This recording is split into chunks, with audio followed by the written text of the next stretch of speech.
Sunan Geseng Tuban. Sunan Geseng ini termasuk bagian dari anggota Wali Songo.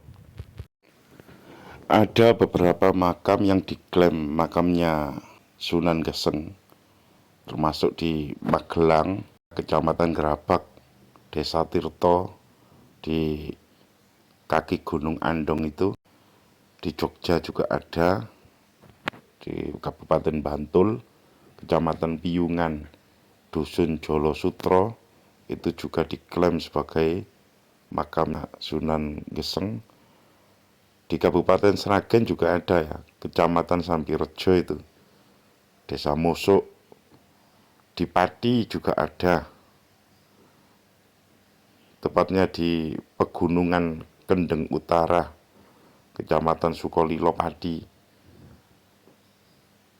Di Kediri juga ada, tepatnya di Desa Kauman. Di Rembang juga ada, Kecamatan Sulang. Nah, termasuk di Tuban kali ini. Area makam Sunan Geseng Tuban berada di Desa Gesing, Kecamatan Semanding ya, Kabupaten Tuban. Jadi sebelah timur kota Tuban kira-kira 10 km. Untuk mencapai lokasi area makam Sunan Geseng itu tidak bisa memakai kendaraan umum ya. Jadi kalian harus memakai kendaraan pribadi. Udaranya sejuk sekali karena berada di atas Bukit Kapur, di tengah-tengah hutan, jauh dari pemukiman warga. Nah, ini gapura pintu masuk ke area makam. Ada tulisan makam Sunan Geseng. Sepi banget di sini, jauh dari keramaian, karena memang jauh dari pemukiman warga. Karena area makam Sunan Geseng ini berada di atas bukit dan jauh dari keramaian, sehingga tempat ini menjadi favorit bagi musafir-musafir untuk beristirahat, bahkan bermalam sampai berhari-hari di sini. Nah, ini tempat parkirnya sangat luas sekali.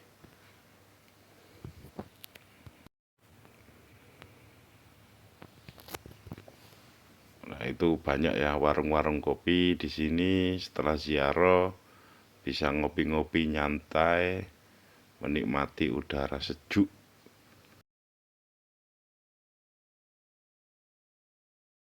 Tapi sebaiknya kalau berziarah, ketika sampai kita langsung ziarah dulu ya. Setelah itu ngopi-ngopi. Nah, ini depan tungkup makam Sunan Geseng. Kita coba masuk ke sana. Nah, ini kayu kesambi namanya ini. Nah, jangan lupa pamit ke juru kuncinya. Nah, bagus sekali kan relief-reliefannya.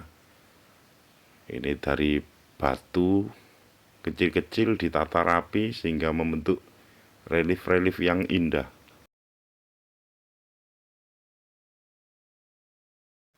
Assalamualaikum ya wali Allah, Mbah Sunan Geseng Cokrojoyo lan kakung putri, antum sabikuna wa nahnu insyaallahu minal lahiqin. Rahayu rahayu rahayu mulyaning jagat. Setelah baca doa, saya lanjutkan mengambil gambar kijing makam Sunan Geseng karena tadi sudah minta izin kepada juru kuncinya.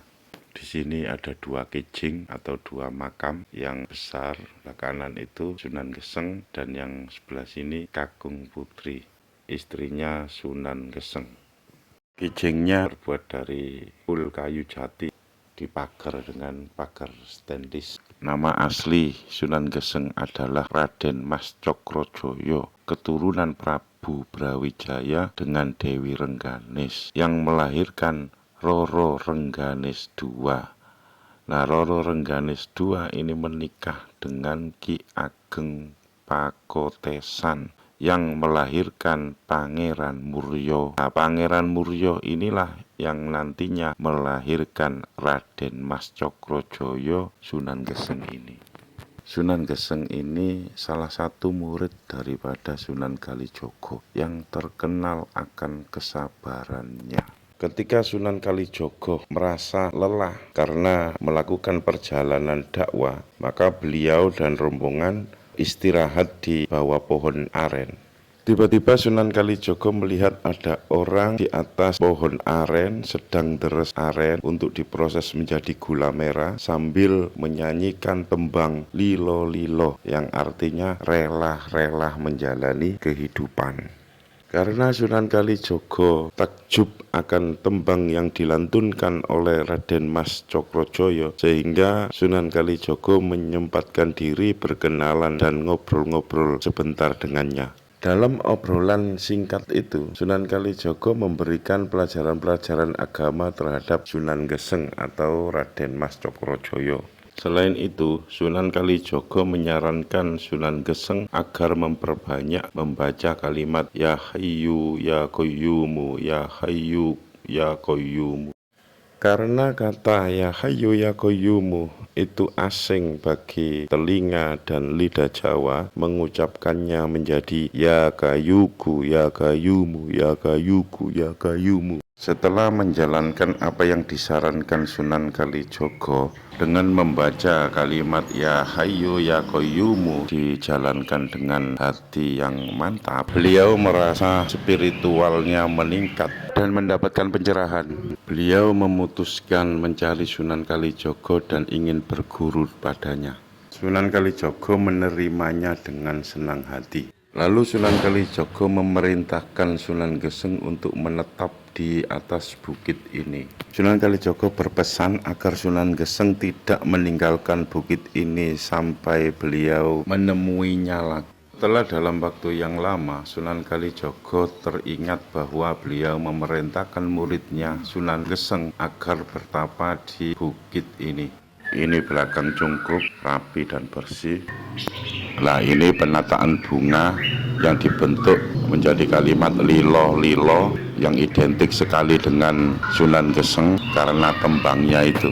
Lalu Sunan Kalijogo mengajak murid-muridnya untuk mencari Sunan Geseng.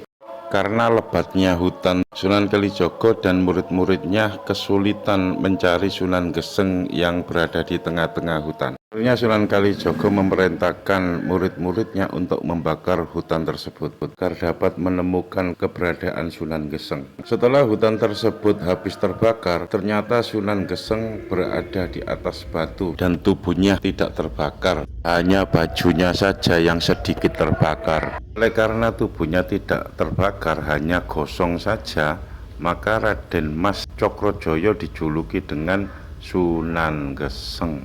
Ketika Kerajaan Demak akan mengadakan pelantikan Raden Patah sebagai Raja Kerajaan Demak, Sunan Geseng ini bertugas sebagai juru masak untuk menjamu para tamu. Tidak banyak makanan yang beliau masak, tapi tamu yang datang sangat banyak sekali. Yang mengherankan banyak orang, ternyata makanan yang sedikit itu cukup untuk menjamu tamu yang begitu banyak. Itulah salah satu karomat Sunan Geseng. Disinilah konon tempat persujudan Sunan Geseng.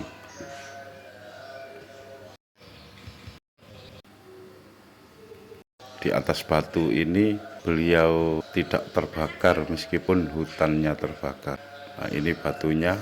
Sekian sekelumit kisah Sunan Geseng yang sangat loyal terhadap sang guru Sunan Kalijogo. Dari kisah ini kita ambil hikmah pelajaran betapa pentingnya kemantapan jiwa raga ketika menjalani laku spiritual.